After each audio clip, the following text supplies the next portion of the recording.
నిర్మల్ జిల్లా ఖానాపూర్ పట్టణంలోని పద్మశాలి సంఘ భవనంలో ఏర్పాటు చేసిన మీడియా సమావేశంలో బీజేపీ జిల్లా అధ్యక్షుడు రితీష్ రాథోడ్ మాట్లాడారు. జూబ్లీ హిల్స్ ఎన్నికల్లో హిందువులు ఓటు వేయలేదా అని ప్రశ్నించారు. నవీన్ యాదవ్ ఎన్నికల్లో గెలుపొందినందుకు హిందువులకు ముఖ్యమంత్రి రేవంత్ రెడ్డి కనీసం కృతజ్ఞతలు కూడా తెలపలేదు అన్నారు. హిందువుల మనోభావాలను దెబ్బతీయడమే కాకుండా కాంగ్రెస్ అంటేనే ముస్లిం, ముస్లిం అంటేనే కాంగ్రెస్ అని ఒక ముఖ్యమంత్రిగా ఉండి వర్గభేదాలు మాట్లాడడం సిగ్గుచేటు అన్నారు. హిందువులారా, ఇప్పటికైనా మేల్కోండి, హిందువులుగా జీవించడానికి గర్వంగా బయటకు రండని హితవు పలికారు. ఇప్పటికైనా కళ్ళు తెరవకుంటే రేపటి రోజుల్లో హిందువులను అణిచివేస్తారని ఆయన తెలియజేశారు.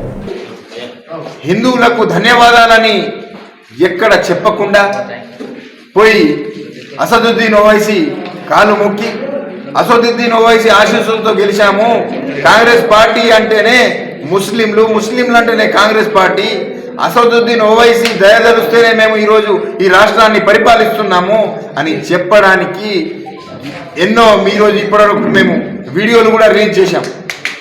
వారి కాంగ్రెస్ పార్టీ అంటే వారు ఈ తెలంగాణలో ఉన్న 3 కోట్ల హిందువులను మరిచి ఓన్లీ ఒకే ముస్లిం మతానికి సంబంధించిన పార్టీగా ఏదైతే వాళ్ళు ప్రజలకు చూపిస్తున్నారో ఇప్పటికైనా హిందూ బంధువులు అర్థం చేసుకోవాలా.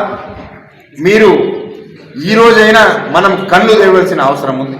ఎందుకంటే రేవంత్ రెడ్డి అనే వ్యక్తి అసదుద్దీన్ ఓవైసీతో కలిసి ఈ తెలంగాణ రాష్ట్రాన్ని తుర్కిస్తాన్ అనే రాష్ట్రంగా ఏర్పాటు చేయడానికి అన్ని విధాల ప్రయత్నిస్తున్నారు.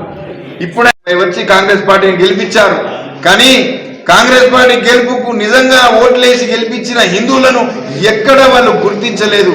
కాబట్టి మీరు ఇప్పటికైనా హిందూ సోదరులు, హిందూ నాయకులు మీరు కళ్ళు తెరిచి మన అస్తిత్వాన్ని మనము ప్రశ్నించుకోవాల్సిన అవసరం ఉంది.